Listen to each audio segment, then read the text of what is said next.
everybody, welcome to the Faith and Fandom podcast, part of the Love Thy Nerd podcast network, where you can find lots of nerdy faith promoting faith adjacent and overall Jesus-y podcast over on that network. Lots of cool stuff there. And you can also find us on the Glu Network on Roku. I'll mention that at the end as well. But thanks for joining in today. I am joined by Nathan Webb of Checkpoint Church. Hi, dude. How you been? Oh, I'm doing good. I'm glad to be here. You and I first podcasted it 2021. Mm-hmm. And I think at that point in time, you in that conversation was the first time I'd ever heard like someone actually verbally speak of digital church in that context. Like you were the pioneer of that, at least for my bubble. So tell, like, for the people that don't know who you are and everything, tell what Checkpoint is, what you do, what that life is like. Sure. So I'm out of the mainline tradition. I'm a United Methodist elder. And so at the time that we met back in 2021, I would have been going through the process that we call provisional orders, where I was pursuing becoming an elder, but I wasn't yet in full connection. And I grew up a major nerd, and my dad is a pastor. And I was one of those pastor kids that actually really liked church. And so I had this really positive experience with church, but I never really felt like I was able to be my nerdy self. And so then whenever I experienced a call to ministry, I started to really wrestle with what does it mean that I didn't feel welcomed as a nerd? Maybe it was just my one-off experience.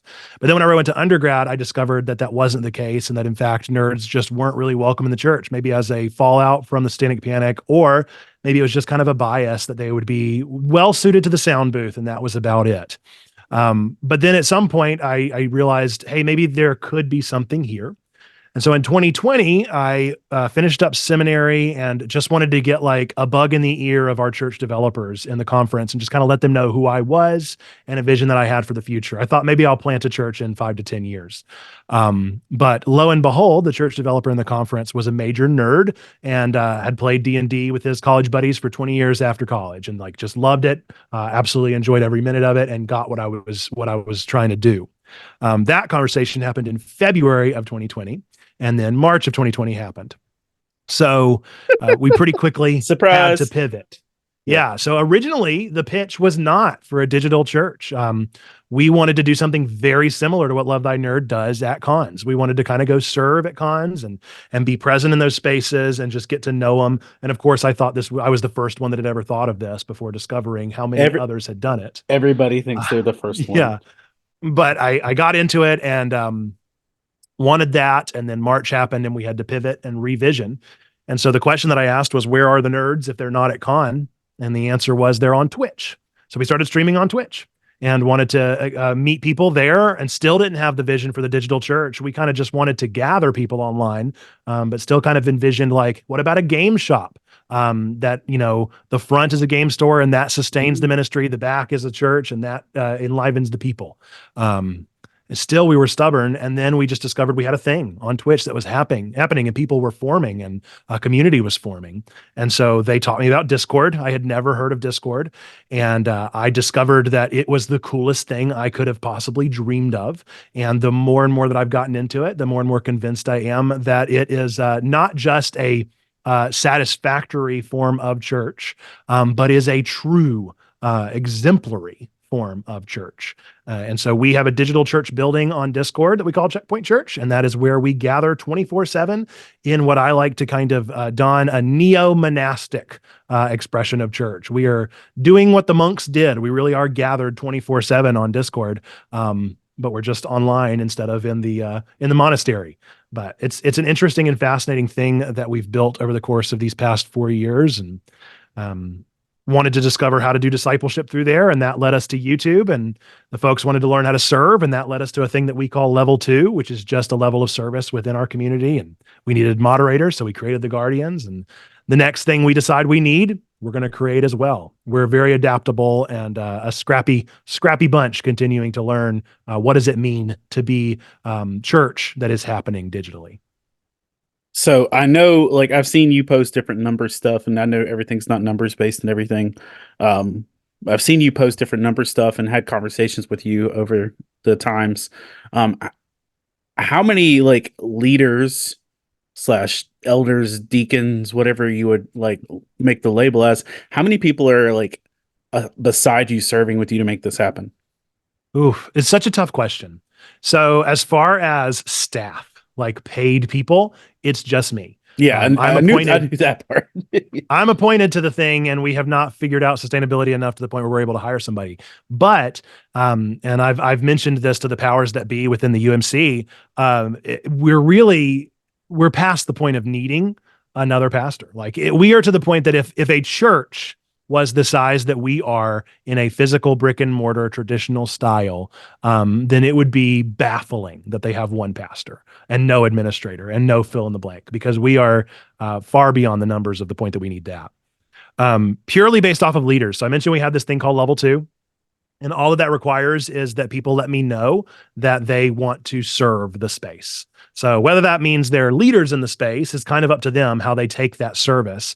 But the people that have opted in to say, I want to help like serve this community and be a part of this community on more than just a consumer side, we're in the numbers of like the low 30s. And that's where we've gotten. So some of those are so involved. They are there every single day. They're my, right-hand man. They're my people that are right there helping me do what needs to get done and serve in the space regularly and moderate the space regularly. And then there are others that are a part of it because they just want to know more. And then they're curious about how they can serve and respond to some posts on Discord. So it runs the full gamut. And I don't really have a full number of like who does what necessarily, but that's about where we're at. And so that's per person, right? Our Discord is a little over 600 at this point. So that is a bafflingly small number to a huge community that needs more people there that are just there to serve it. And a lot of that is because of a recent boom that we had. And so that recent boom in numbers has kind of led to us not scrambling, but to us really being insistent about like, hey, if you feel led to serve this community, like we need you. Like it's time. If you've at all felt like you are in this space to be more than just a consumer of the space, then it is the moment, and we could really use all the help we can get in making sure that we're adequately serving and loving the nerds, geeks, and gamers in the space. Based on the people that you do have currently serving, um, what do you feel like would be your max capacity of people you could effectively minister to? Ooh, now that's an interesting question. And it would be like, what does ministry even mean at that point? Right. Like the pastoral ministry, then the rule of thumb, I can't remember what, is it like Dunbar's number or something? There's some number out there that is like a pastor should serve like at most 150 people. Yeah, And that's that is like, that's like the capacity for a pastor. And so as soon as you get over 150 people that are there to be pastored, you need another pastor to handle to share the load. Um, and so I don't know. I feel like personally, I'm at capacity. I'm doing the best that I can to all the new people that we get, try and engage them in a serious and intentional way.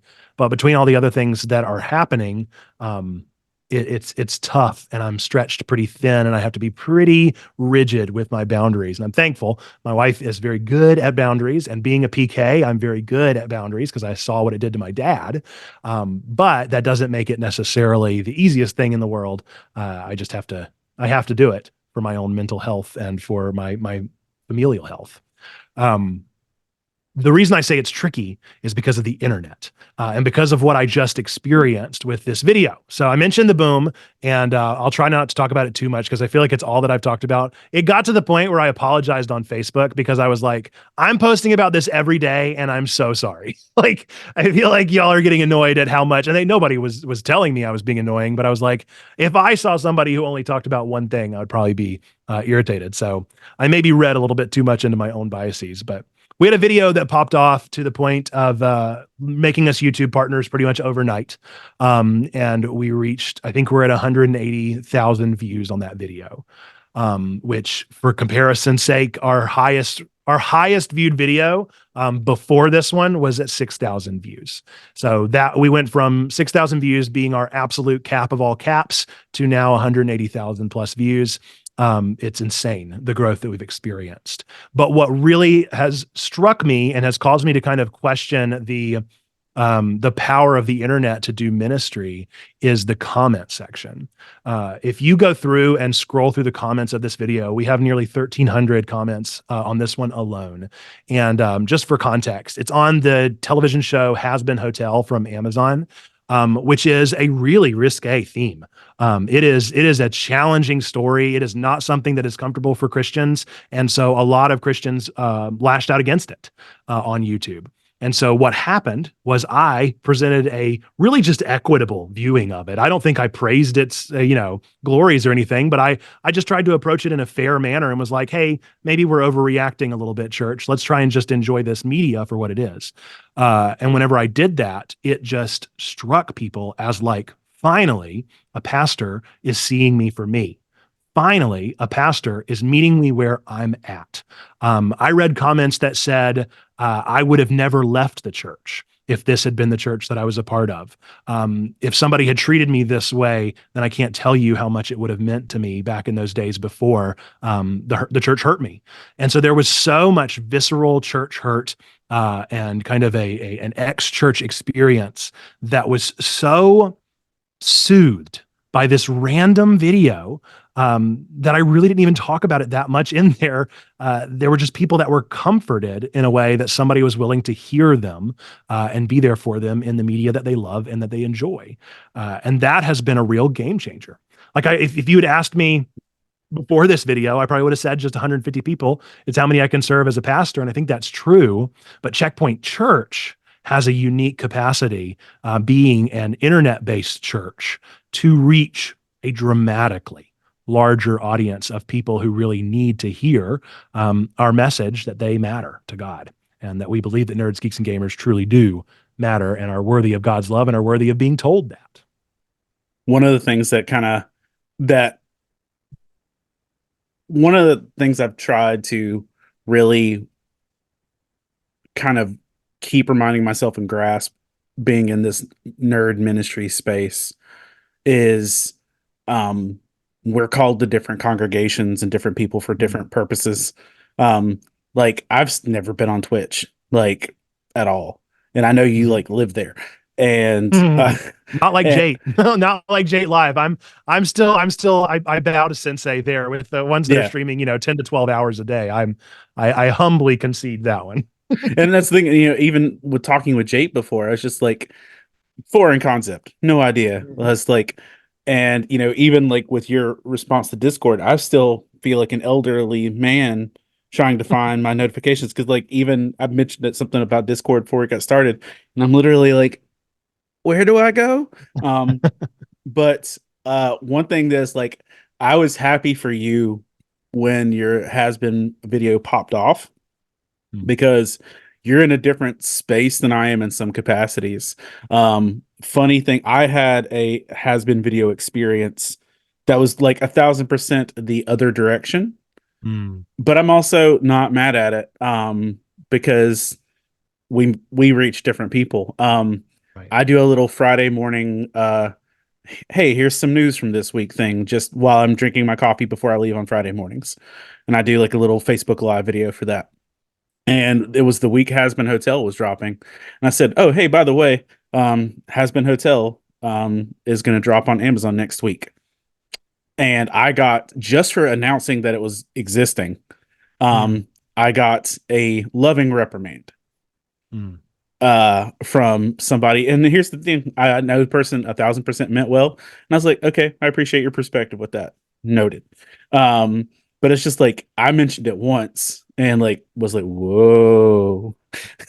And I was like, look at how different people respond in these capacities. Sure. And with that, and one of the things too that I saw the most, I went to a Comic-Con in Lexington, Kentucky, and it was almost a completely unofficial Hasbbeen Hotel con. Oh, how about that? That sounds Um, overwhelming. well, We have a lot so of them in our Discord, I'm sure. um, so the bottom floor, the con was 3 floors. Um, Bottom floor was celebrities, your big ticket people. The middle floor was panelists and all your panel rooms. The second floor, or the top floor, was just artist alley, vendors, and the entire cast of Hasbbeen Hotel. Oh, wow. Like I'm talking giant wall displays, like the front of the hotel, like everything. And like the entire cast was all there. And so the majority of the cosplayers were all Hasbbeen Hotel. And the whole time I was sitting there, I was like, you know, they'd enjoy his video. And I recommended Yep. it a handful of times at the show. Um, to the people that talked with it. But and that's just one of those things that people like, if they have the thought, the apprehension that they're going to be prejudged before they get the chance, Mm. and I think that's the good thing about like what your video did and like what so many of these ministries that are out there are doing is like kind of taking away the prejudging to say, hey, I'm willing to meet you where you are. Um, Yeah. and there's a dude in my community who I know he reads every post I post. I know that he's like follows everything I do. Not a supporter, but he follows. Mhm. Um, and I went to an open mic night at a coffee shop recently and just did a poem about collecting vinyl. And he's like, "You went up there and you didn't talk about Jesus." I was like, "Yeah." Mm. I was like, "Yeah." I just wanted to be a part of the art space. He's like, "Cool." I've had more conversations with that guy since then than the like decade prior. Oh, yeah. And that's I really appreciate the fact you're meeting people the way you are, where you are. Um, Sure. what would you feel like is your if that's one of your biggest pop offs? Which, by the way, you mentioned it, and I haven't honestly paid attention in real life terms lately. How far do you have to go to be a YouTube partner for those listening? So there's a couple requirements out there, and the big one was 4,000 watch time hours.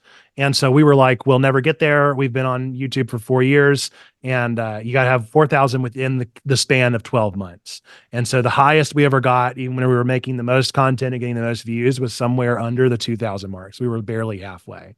So once you reach 1,000 subscribers, and then you have to get so many watch time hours, and then you have to apply. And so we, like I said, it was overnight. That video went from, bringing us up 2,000 hours to 4,000 hours to 8,000 hours to hundreds of hours, more than that at this point. We just keep growing and growing, and it keeps being seen by more and more people. And so that's the real requirement, is like, not only can you get enough views and subscribers, but can you get people to actually watch? Because Yeah, if you just get views and it's only 3 seconds, nobody cares. right. That's the issue with shorts. And that's why shorts have kind of reframed YouTube in a way, which if we were to base off of shorts or any of our other videos other than this one, we still wouldn't even be close. It really is. It was an overnight success situation with this one. That's one of not I'm not mad at it because it was a job, and you when you take a job, you know what you're getting into. My most successful content of my life probably um is stuff that will never benefit me past the paycheck I got. Mm. I was a screenwriter for a short window, well, 2 years of for Clever Movies, Screen Junkies, Fandom Entertainment. They've kind of like all Mhm. absorbed each other at different points. I have like 12 videos with over 3 million views each. Mm. Um, but my name's nowhere attached to it. Right. It's like, Yeah, that'd be it is a nice. thing. And it's almost like when it happens to you, it's this stunning like shock and awe that lasts for like a week, and your stomach just kind of doesn't settle for like a week. And Yeah. then as soon as it's over, you realize that like the dust settles and absolutely nothing about your life has changed. Granted, I think that with this one in particular, like our Discord has grown. And so things are kind of irrevocably changed for Checkpoint. But for me, like it hasn't really changed my life at all. We had a video back in our very first year on TikTok that went viral. And it was me learning that you could use the move cut in the overworld in Pokemon, and I freak out. And people loved it. And so we got 1 million views on that. And it was, so unimportant, so incredibly unimportant, but it was, while it was happening, it was the most exciting thing in my life. And so there's like a weird nature of this internet virality. And I have to so regularly humble myself and just kind of remind myself, hey, I am not a streamer. I am not a content creator. I am the pastor of this church that makes content and streams. Like Mm. it's an important kind of gut check that I have to give myself regularly. But I would be lying if I said it wasn't a thing that just kind of messes you up for a good week after it happens. I had a and the two like between TikTok and Facebook, my two most viral things are stupid things that have no effect on the ministry that I'm doing. And Right. I'm like, and I'll make something dumb and I'm like, man, if this was attached to my ministry, I'd be really grateful. Um, Hmm. do you remember I think it was a song by Bad and Bougie, or it was something, I mean, it was like people were making memes of raindrop, drop top. It's Hmm. like I made one of "Oh Brother, Where Art Thou?" It's like Nice. raindrop, drop, drop, drop top. Oh George, not the livestock. Um, 78,000 shares in a Wow. week in like Facebook terms. That was I was like, oh, great. It's Right. like, but um, so success in the things that aren't necessarily kingdom focused are easily distracting, but Hmm. not fruitful. Um, Past just that connection, like, what do you feel like the most fruitful thing you do is? Hmm. I mean, I think the most fruitful thing that I think that Checkpoint does is so we end every nerdy sermon, every stream, every podcast, anything that we do, we try to end it with three things that we believe to be true about every single person that is watching, listening, etc., whatever you want to put behind the particular piece of media that it is. And this was intentional from day one, and we have made sure to keep doing it. We always end it with God loves you, we love you, you matter. And those are going to be the three things that, if you know anything about Checkpoint, I want to make sure you know those three things. I want you to memorize those three things. And I want it to be almost synonymous. If I could change our name to that, maybe I would, because I want that to be what you think of when you think of Checkpoint. And I think that that message in particular was so crucial to our nature as a church plant, because I didn't want to be a church plant that was more of a church transition where people would go to the next new and hot and exciting thing. I wanted to genuinely reach new people. And so whenever I planted, I was like, well, I need to reach people that don't know that they matter. I need to reach people that have heard from Christians that they don't matter to God. And I need to tell them that that's wrong and that I'm an ordained pastor telling them that they do. And so that was an incredibly important feature that we've held strong on for almost 5 years now. And so I think that is probably the most important thing to me that we've done, is we have consistently and unabashedly been a genuinely welcoming community that has hopefully pushed the marker a little bit on letting people know that we really do believe those three things to be true about them. We had one comment. So I have a whole spiel because I have Oh, had to you got your become a spiels. streamer. Yeah, yeah. So I have the spiel, but there's one thing that I say. I say that we believe these three things to be true about every single one of you out there. And then I say, whether you believe in God, don't believe in God, go to church, don't go to church, hate God or hate church, I still believe these to be true. And somebody in the comments was a little smarmy of the Hasbbeen video and was like, "Thank you for giving me permission to hate God." And they were being, a little tongue in cheek, but I responded to their comment in a video and was like, "Yeah, yeah, I did. Like, I didn't give you permission exactly, but I sure did name it, that it's okay that you hate God and that God still loves you despite that, and that you matter despite that, and that there is still grace abundant for you despite that."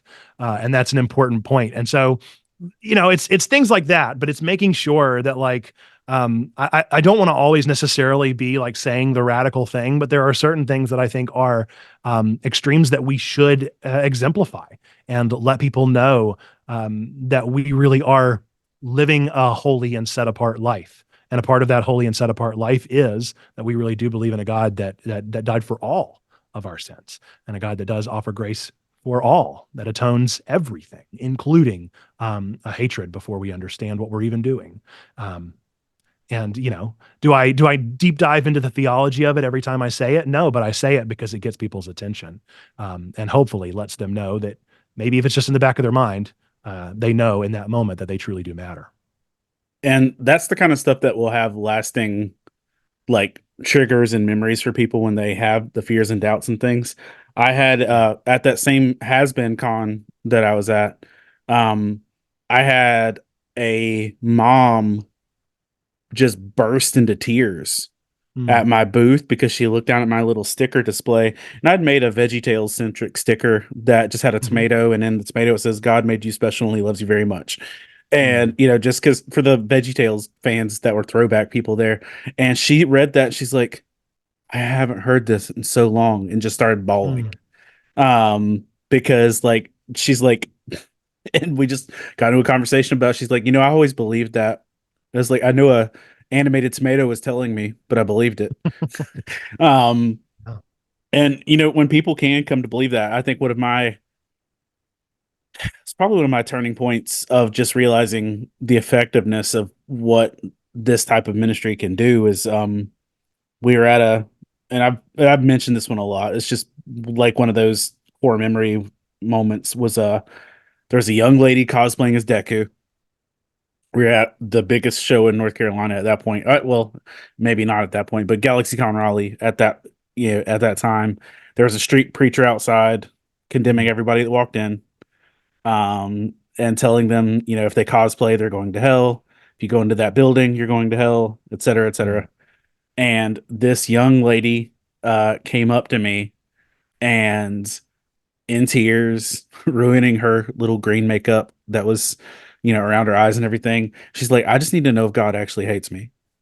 mm, And still, like, that was 5 years ago, and we're still like connected via Instagram, and her life choices and where she's at, don't always line up with mm, everything I'm sharing, but she still connects with that. And I think that's one of the I think that's why con life and so much of online life is people just want to find places they feel like they mm. actually are welcomed, not just told that they're welcomed. Um, Absolutely. and that makes a big deal. So if that's what you feel like you do, like most fruitful, what just to ask you this, and what do you feel like has been your, like, not necessarily biggest fail, but of just like tried it, it's not the right route, Oh like yeah. have you had any of those? I really love the idea of streaming video games for the purpose of Bible study. I really like that idea, and it just doesn't work. We've tried it so many times. I've brought it back so many times. I have been so intentional about doing it in different ways and shapes and forms, and it just plain old doesn't work. We kicked off our ministry back in 2020 by playing one of my favorite games of all time, Undertale, and we played Undertale together on stream, and then I invited them to a Zoom call where we would talk about the kind of Bible study themes that I brought up during that time. And nobody came on Sunday because of course they didn't, because I was asking them to go from an anonymous chat box to a Zoom call over the course of 4 days. Like that was way too big of an ask, and I know that now. But then I tried again with Life is Strange and tried to make it a little bit different, where they come to our Discord and just kind of engage in it. It never worked. And so what we wound up pivoting to was these nerdy sermons where I will, instead of expecting somebody to play through the entirety of a game or watch the entirety of a show with us, instead I just kind of present a theme from the show, game, or fill in the blank, and then present a biblical truth that's typically pretty light, but nonetheless, it's a passage of scripture and it is exegeted well. And then I use those two things in tandem to kind of tell a good story that tells us how we can live more Christ-like today. And that is what turned out to be something very much more formative than the failure of asking people to do the hard work of study and exegesis live with me. That just never panned out as I wanted it to. And I still have dreams for that to be like a thing that could be done, but it just has not worked yet. I have like strains of thought. So whenever I might be playing a game live, I'll say something that brings a scripture to mind or brings a truth to mind or something along those lines. But the days of trying to do an intentional Bible study stream, it doesn't work It doesn't work for our community anyway. I know some people will do not just a game, but they'll just bring up scripture and read through scripture on a stream. And even that is just not our steez. It doesn't work for the environment that we've got going on. And that's no shade to those that do. But our people are still dealing with the hurt and the trauma so bad that they just want to work through some of the basics and start to learn how to live a holier life before they're ready to really do the hard work of diving through the scriptures. We're just about to start a Bible study, and it's totally on Discord. It's totally asynchronous, and we're just going to use the Revised Common Lectionary and read 4 passages together a week and talk about it as we can. But that's taken us almost 5 years to get to the point that we have a large enough group that's ready to start talking about just intentional study of the scriptures beyond viewing them in the light of a trending video game or anime. It took a lot of time, but we've gotten to the point that now I feel like we're able to do it a little more. Okay. One thing that I saw you post about recently, and I thought was just really neat. Tell people about your I'm gonna call them the wrong things, but the boxes you're putting together of the elements and Yeah. things. It's the checkbox. I love puns. I really like puns. I like anything that is even slightly punny. And so Checkpoint sending out the checkbox brings me a lot of joy. So whenever we started, like I mentioned, we're a church plant. And so unapologetically from day one, I've wanted to be a church. In the UMC, we have these things called extension ministries. We have fresh expressions. We have all sorts of ways that church can kind of happen in a church adjacent way. But I kind of have an ulterior motive of like, I want to prove to the UMC at large that digital ministry is possible. And that digital church planting is possible. And so from the beginning, I've had the intentionality of like, well, if the church can do it, then we can do it too. And we've managed to really recreate the church experience as a whole, except for the 2 things that we had trouble with, which were the sacramental authority things. We were having trouble with communion, and we still have trouble with baptism. And so we were reaching a point of like, we need to do something. People want communion. We didn't have anybody that was a new believer that wanted to be baptized. We maybe have had people that are like expressing interest in reaffirming within the circle of Checkpoint because they feel like they've renewed their faith. But for the most part, like that's not been a concern, but communion was. And so what we started to talk about was, well, what is communion? How does that work? And what can we do to make it meaningful? And so we practiced a couple times within some of our leadership of like, well, what if we just get together and you bring something that's juice-like and something that's bread-like, and we just come up with some kind of liturgy and do some kind of thing, and we try to make it feel like communion. And it was okay. It felt all right. It didn't really have any kind of like transcendent experience to it. I didn't really feel like, at the end of the day, what I felt like, it felt like we were trying to do what a brick and mortar church does online. And that's never been our style. We want to do what feels natural for the group that's being built there while still honoring the sacramental expectations of remembering Christ's sacrifice and living into the body of Christ. So we're like, well, what does that mean? How can we celebrate the unity of communion? And so what we decided on was the checkbox. We wanted to have all of the elements of the bread and the juice sent from our central location of this office that I'm in right now. This is the space where we stream from. This is the space where we gather. We wanted some kind of tangible element to it. And so I started to send out the juice and the bread. And I also would send out a handwritten note or a little gift or some candy or some snacks or some, whatever that I could come up with, some Chex Mix or trail mix or anything that I had nearby. And I would send them in these little boxes in a way that might make people feel like, oh, my pastor knows me. My pastor sent this to me, and this is coming directly from the space that we've gathered for the past several years. And so that was half the battle, is that we wanted to have some way to create a tangible expression within our digital church. And then we revamped the liturgy. So it's still the same old liturgy. We're still doing the epiclesis. We're blessing the elements. We're doing all the things that the United Methodist Church expects of us within our kind of rites and rituals.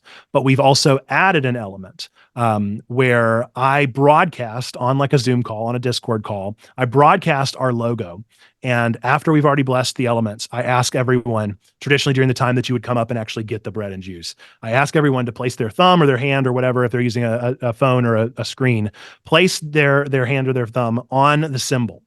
And then I just read out almost like a poem, just a short little homily where I kind of express that right now we are all touching the same broadcast symbol from one space. By all intents and purposes, in this moment, we are literally connected via a broadcast symbol. We are touching the exact same space at the exact same time. I say that it's the closest thing we can experience to holding hands while we take communion. And then I ask them to, this is the body broken for you, and this is the blood shed for you. And we consume the elements there together as we are holding hands via the symbol. And so that's what I mean by like, I didn't want to just recreate the church experience, but instead I wanted to live into what is a calling of digital ministry. What does it mean to be people who connect better over the internet than we've ever connected in person? Because Lord help me, if I have to go to another thing in person, I'm the most uncomfortable one in the room. And I've found people that are just like that have the same sense of social anxiety, but you put me in a chat box and I'm going to be an absolute social butterfly. And so what does it mean to not just let those people gather and live the same experience, but instead to live the experience in the way that edifies and builds up the body of digital people gathered? And so that's been a really intriguing experiment. We continue to work with it and expand upon it. We've used it now as a form of not just the checkbox is always free, so we don't charge anyone for the elements. We do give people the option to cover postage if they'd like to, but then we are trying to use it now as also a means of further celebration and also sustainability of the thing. And so if people want to pay a little extra for a premium box, we'll still ship them the elements for free if they want them. But if they want a little special gift, then they can, and we can take an extra donation there. But that's just another means by which we're able to further experience some kind of tangibility. And we started having these Man and Mingle and DLC events where we have special guests that'll come on and talk to us about things and help us work through things. And I try to theme the box around those things so that it's even deeper of a level of community that we're creating. So yeah, it's been a fascinating thing. And we're about 6 months into it at this point, and people just keep on signing up more and more. They get excited for it. They're looking forward to it. They just express to me how special it makes them feel in that moment, how connected it makes them feel in that moment. And most importantly for me and the powers that be as a church formation, we're feeling more like the church than we ever have before, because we are truly taking that sacrament together twice a month. I know some churches that take it every 6 months. We take it twice a month. So, I mean, we're living into that church experience and trying to really do something special there. On the church connection level, do you have any hesitancy being attached to a specific denomination? Like, do you feel like Checkpoint's attached to a specific denomination, or that's just where you come from? Or like what's your feelings there? Yeah, so we are a church plant out of the United Methodist Church. That's what I thought, but just checking. Yeah. Yeah. So that's how we express it. I'm very much, we're a connectional church. And so we're very much like a umbrella kind of experience where we have this big tent of a conference that is global. And then, of course, we have conference structures throughout the United States and regionalization and all that. And then we also have local conferences, and then we have the districts, and then we have the churches. And so it's a not hierarchy, but it is a really powerful system of checks and balances that I'm appreciative to be a part of. And obviously, I'm appreciative enough that I pursued ordination within this place, right? So I definitely respect the kind of discipline that it provides. Do you ever get any negative feedback from people that are like denominationally attached to other places, or do you just kind of like miss all that? Do you mean like within the UMC or outside of UMC? Like people that like might be interested in Checkpoint, but like, oh well, my grandmother's a Baptist, so Like, We are thoroughly ecumenical. I think we have more people that react whenever they find out we're UMC, but I acknowledge the elephant in the room that we've had a rough couple of years in the news, right? And so there's a chance that people have seen an article or have seen a mischaracterization or have seen some drama about the splinter and that kind of thing, and they get uncomfortable. And so I try my best to acknowledge that when I can, but I also am very clear with them that like I'm not here to tell you like if you're going to join our Discord, you better be joining the United Methodist Church. Like that's far be it from me to try and set those kind of expectations. If I only wanted to reach Methodists, then I would be defying that purpose of the whole reaching people outside of the church thing that I am trying to do.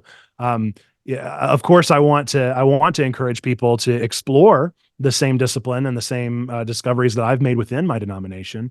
But I'm never going to turn anyone away. I think more people probably turn themselves away than I would ever turn them away. um, with the future of Checkpoint, what do you have a desire for that you don't feel like you have the bandwidth or capability for right now? So many things. That's the endless question because I don't know if you've ever taken the oh gosh, what is it called? The Strengths Strength Finder. finders? Yeah. Yes, I don't know if you've taken that or not, but I am a strong ideation visionary. I am like, I got ideas for days. I can keep coming up with things, and I have such a strong vision for Checkpoint. And the only thing holding me back is those hours on the page. And like I said, I'm very good at boundaries, and so that only makes it that much more difficult. Is that I'm not going to give beyond my means, but who boy could I? And like, who boy do I see some possibilities? If I could dream a dream of Checkpoint, what I really want is I want us to be so full of communal experience that we are able to have somebody that is the Discord pastor, that is the Twitch pastor, that is the YouTube pastor. We have people that are there to serve that community intentionally with their full selves, because I am divided between three major communities that we've chosen at this point of YouTube, Discord, and Twitch. And that is hard. Like I said, if we have a 150 people limit, then obviously I'm way overboard if you consider all three of those combined. And I feel like all three of those communities are so warranting of the reminder that God loves you, we love you, matter, but I'm not able to give it to them to my maximum capacity. So that would be the real dream for me, would be staffing to the point that we're able to adequately serve the people that we have. And I think we're doing the best we can with what we've got with volunteers and with myself. But any other church like this, you would see just a flood of staffing, and a long list of people that are serving this community professionally as professional Christians, and we don't have the bandwidth there. Do you feel like, so you don't have to get into too many specifics if it's a taboo or anything. Um, you are fully funded. Are you fully funded as a UMC pastor? Um, So we're a like, plant, and so the way that works is we essentially have a grant, and that grant lasts for about 5 years on the grant cycle, and so we're near the end of it, and it's a sliding scale, and so we had 100% funding for a few years, and since it's waned, and so we still have plenty of other grants that we're tapping into. We have ties that are supporting us from within the community. We have Twitch payments. Now we're a YouTube partner. If we can get that pin in the mail, then we can get support there as well. And we're doing these check boxes. We're experimenting with new ways of sustainability. But as far as things are concerned, the expectation of us is that we are fully sustainable, is that we aren't needing these grants. And while the UMC is more than supportive of it, and there's also extension, beyond the UMC of people who are equally supportive of it, it just becomes a real challenge to figure out how are we going to make this thing. Like I said, I want to prove that digital ministry is possible. I don't want to prove that it's possible by donors. I want to prove that it's possible by the community that exists. And that's a tough thing to experience. That's a tough thing to make happen. Because I know church plants that are 15 years old that are still figuring out how to sustain. And that's just the reality of, I know churches that have existed for 100 years and are figuring out how to sustain. So mhm. it's not an easy thing to do, but it is a thing that I'm firmly committed to figuring out. how we can make sure this works. Ideally, what I'd want to do eventually is charter. So chartering within our structure means that we would get a board and membership, and we would become our own 501c3 and have an official representation as a church tax exempt people. And for us to do that, we have to get to a critical size and sustainability that we're able to do those things. And while we're there in a lot of ways, we're not there in all the ways. And that's a challenge until we can get there. But at that point, not only would we, as the part of the connectional system that is the UMC, not only would we be expected to support the pastors that we have and the operation costs, we would also be expected to give back into a thing that we call apportionments. And so we would be expected to pay in to the big tent that is the UMC so that we can do more ministry as a connection. And so it's like, it's a far way off, but it's stories like the Hasbbeen Hotel stories. It's stories like those comments. It's the reminders of the good ministry that we're doing that kind of gives me the energy to keep pushing forward and explore new options of how we're going to make this work, because I just believe in this ministry with everything that I have. Do you you don't have to share it, but do you have a number in mind of what it would take for you to bring other staff on? Ooh. No, I don't. I wish that I did. We're really at the point where we do have a budget. We've officially kind of drafted what we've done the past 4 years and reflected on it and seen like, okay, here's our averages. Here's what we need to sustain.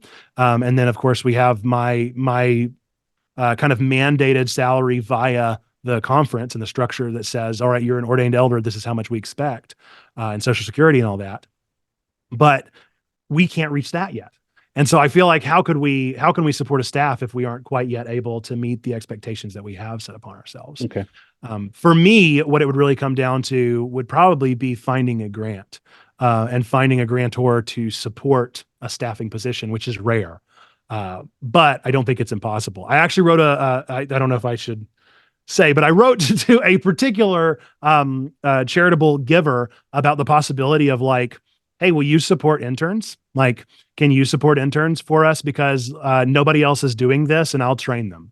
You know, you pay them, I'll train them. I don't care. I'll do that work and I'll get the help that I need from it. And so we had one particular college that hopped on that last year. And I just had such a good experience with training up an intern that I was like, I can do this again and I could do it with 10 of them. Like, let's talk about it. Let's make a staff of interns paid for by a grantor that is in a way supporting the future of ministry.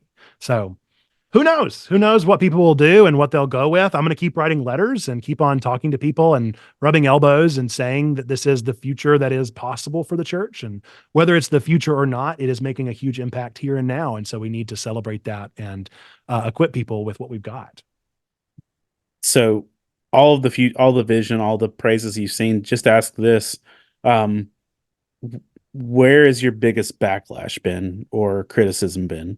Because I know that like for still, I know where we're at, but I also know that, you mentioned digital church to, some people you're going to get much less than love. So where does that sit for you?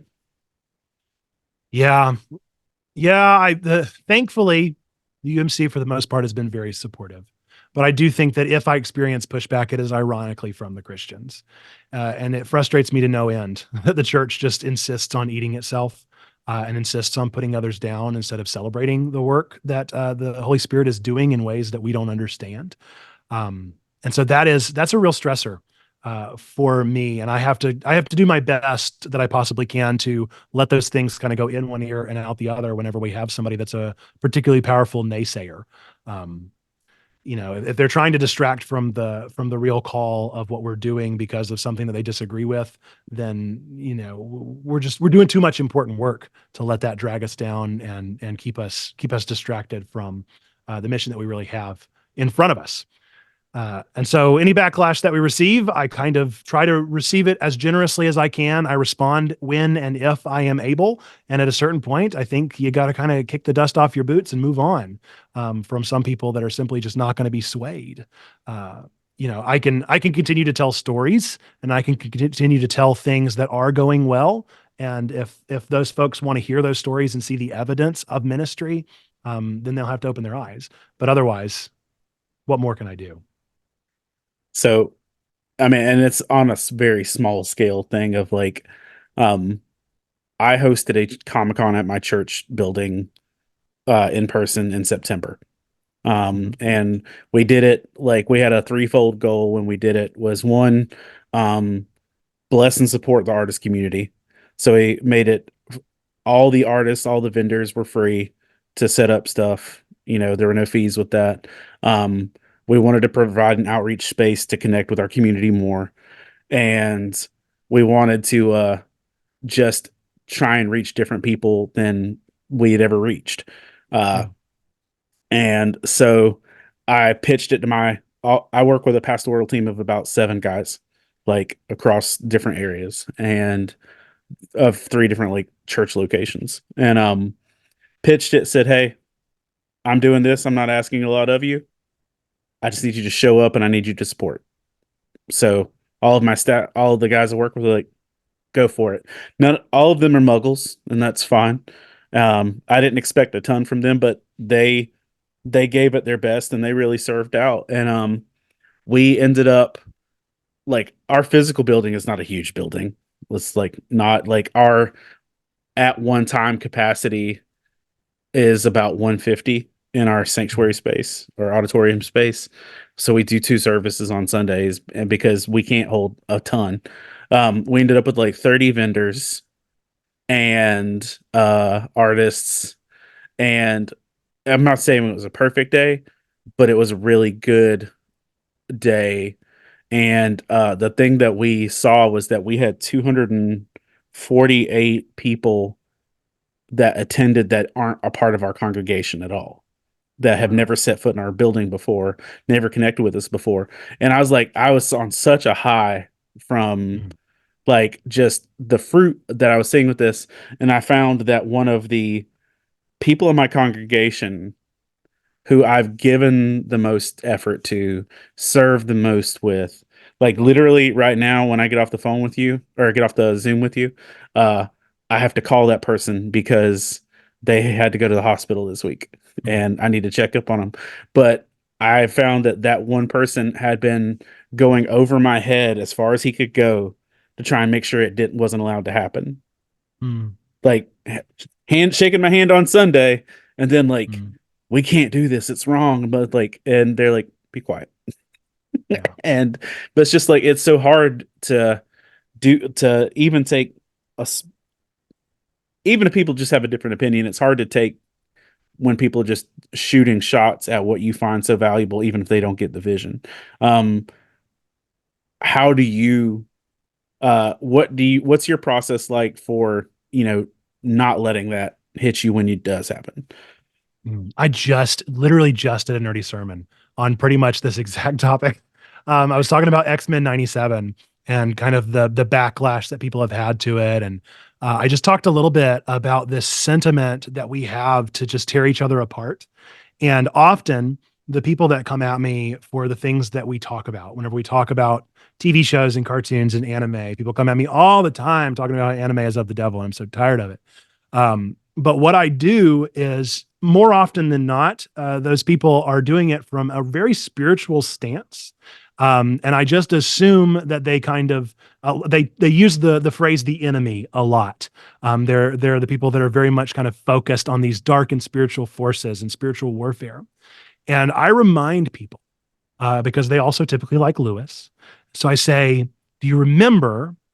Do you remember what Screw Tape told Wormwood about not getting involved? Because often the humans will tear themselves apart without the devil and the demons ever having to show up." And so I throw that story in pretty regularly to just kind of hopefully get their attention of like, if you really believe that there's spiritual warfare going on, I just think that it's so much more evidenced in the deceit and the kind of degradation of our own desire to tear each other to pieces, and to lambast and to go out in public whenever we've been given instructions of how to handle dissent. We've been given instruction of like, reach out in private, then bring a powerful leader with you, then bring them before the church, and then treat them like a tax collector, which still, that doesn't say necessarily too much to throw them out. Like, we've been given instructions on how to deal with people that we disagree with, and yet we instead become sneaky and we become secretive and we become harmful. And so we have a rule in our community. We use John Wesley's general rules to do good, to do no harm, and to strive to grow. And so do no harm is one that I throw pretty often into the faces of the naysayers. Is I say, let's think about how we're doing harm here. As soon as people start throwing out ad hominems about some people groups or about some of the shows that we watch or anything like that, I say, hey, look, that's a direct example of do no harm. I'm deleting that message. And that's a ground rule that I have for myself and for the conversations that we have. I'm open to any discussion. There's nothing that's off the table in our community. I'll take any questions. But what I'm not going to accept is people doing harm to each other, because I think that is, if you are a spiritual warfare proponent, that is a direct example of some warfare being done in our hearts and us tearing each other apart. When you mentioned the tax collector thing too, like, because that passage and the passage also about if you remember that you have something against your brother, leave your gift at Yes. the altar, those two. But one of the things that really hit me, just kind of studying with the tax collector thing, is, you know, when you, it says to treat them as a tax collector, it's, I feel, and this is just as my reflection on it, not guaranteeing anything past that, but like one of the things that you deal when you treat someone as a tax collector is you treat them like they don't know better. Mm. Like if you've tried to explain it and you've addressed it personally, it's just like they're not at a point where they can actually understand the spiritual end of things right now, because they Mm. are bound up in worldly ways. And it's just like, okay, they don't understand the language. They're not getting this. So it's Yeah. like, and rather than treating them like an enemy, treat them like, okay, you just don't get it. Yeah. And that's helped me a little bit. Um, so I want to be a good respecter of your time and everything, but it's anything else about Checkpoint you want to share with us? Anything you want to tell us that we should take away from the heart of this? Sure. So specifically to the audience of this podcast, because I think they'll get something out of this. At some point in our ministry, we like acknowledged that we were creating these nerdy sermons, but that not everyone that watches these nerdy sermons needs a church. Not everyone that watches these because they really want to hear about X-Men 97 wants to go join the Checkpoint Church community. Maybe they're already a part of Love Thy Nerd. Maybe they're a part of the Faith and Fandom universe. Maybe they are already a part of their own local church, or they have a small group or a young adult group or a life group, fill in the blank. But we wanted to create some way for people to have the conversations that we're having in our Discord community in their own communities. And so we created this thing called Jesus Loves Nerds. It is a Bible study curriculum. So if you go to jesuslovesnerds.com, which is a URL that I'm still amazed that I was able to get, Right? but jesuslovesnerds.com, you can go and access, we have a Substack feed, and you can access every sermon that we've written since that launched is on there and has a curriculum that coordinates with it. We've got questions, we've got prayers, we've got spiritual activity, we've got a group activity, we've got everything that you could possibly need. We've even got, for people that aren't nerds, I try to break down some of the nerdy theological terms that are in there, just to provide some more framework. And so that is what we've created, and I encourage you to use that, bring that to your small groups, especially if you like our nerdy sermons, because it's just an opportunity to dive deeper into those things. And I do want to be totally upfront that we put out one free one every single month, but that this is a subscription that we're also trying to sustain our ministry with. So we're happy to provide it for free once a month, but then we also are hopeful that you'll consider supporting the ministry that we're doing as well if you want a weekly curriculum brought to you with all of our nerdy sermons. So that's something that is out there. And I'll tell you a secret. If you want to know a secret, I'm not supposed to tell this. It's kind of like that moment in The Incredibles where like the boss doesn't want Bob to tell everybody the secrets of the insurance agency. If you subscribe to our Substack, you will get access to all of the ones we've ever released. And I don't know if you've copy and pasted them. So that's all that I'll say. Just do with that information what you will. I don't want you to do that because I want you to support Checkpoint and I believe in it. But they do all become available then. And I don't think Substack has done anything to prevent that. So that's what I'll say about Jesus Loves Nerds. And if you do consider doing that, please let me know, because I would love to support you and shout you out and, do whatever I can to celebrate that you're taking advantage of that resource that we're creating. But wanted to make sure that I mentioned that. That's awesome. And they can find you at Checkpoint Church everywhere. Yep. Linktree/Checkpoint Church, Linktree/Nerd Pastor Nate. Those are going to be my two feeds that should have pretty much everything that we're doing. If you want to get involved at Checkpoint Church, like I mentioned, Twitch, Discord, YouTube, those are our three main platforms. If you go find us on Facebook, you're going to see one post every 4 or 5 months. And that's, just we don't focus on all the others. I can't. So if you want to experience us, Twitch, Discord, YouTube, that's where you're going to find the real meat of our community. You got to know what your bandwidth is, man. That's Um, right. uh, before we bounce, we'll let you know you can find more of these interviews over at lovethynerd.com/faith and fandom, from Nerd Pastor Nate to professional wrestlers to horror authors to voice actors. We've had some really cool folks on this content for the past year. You can find those there first. Also, to let you know that our podcast, along with several other Love Thy Nerd podcasts, are now streaming on the Glu Network, GLU Network, which is a streaming platform available on Roku and smart TVs, as iPhones, Androids, etc. Um, there's an app, the GLU app, which unlocks it, but the whole purpose is to unlock inspirational value of faith-centric programming and partnering with Christian creators like Love Thy Nerd and Faith and Fandom, etc. So if you want to check that out, you can find this podcast and other ones over there. But Nate, thanks for taking time to talk with me and chat with me, and I still think one of my favorite things of last year was randomly running into you at a con, like Right? in the middle of like the middle of nowhere, North Carolina. I was just Yep. like, wait, what? That was pretty cool. Are you still part of Absolutely. connecting with them there? I'll go back again this year, but yeah, I'm not too far from there, and so it's a good spot to be, even if it is in the middle of nowhere. We have a Yeah, cheesecake place now, and it's really good. I that's awesome. I think that day is the day that Five Iron Frenzy is going to play in Atlanta. So Mm. I'm going to respectfully bow out of that show because I miss Five Iron Frenzy and I'm going to go see them there. But thanks. And so everybody, thanks for taking time to listen. Make sure you check out Nate and all of his fantastic content. And we hope to see you soon.